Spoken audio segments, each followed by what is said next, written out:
வங்கிகளில் கடன் பெற்று அவற்றை திருப்பி செலுத்தாமல் வெளிநாடு தப்பியோடிய தொழிலதிபர் விஜய் மல்லையா, IPL எனப்படும் இந்தியன் பிரீமியர் லீக் முன்னாள் தலைவர் லலித் மோடி உள்ளிட்டோரை திரும்ப கொண்டுவர வெளிநாட்டு அரசுகளுடன் தொடர்ந்து பேச்சு நடத்தி வருவதாக மத்திய அரசு தெரிவித்துள்ளது.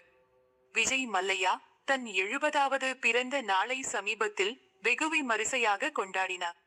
அதில் விஜய் மல்லையாவும் லலித் மோடியும் ஒன்றாக பங்கேற்றனர்.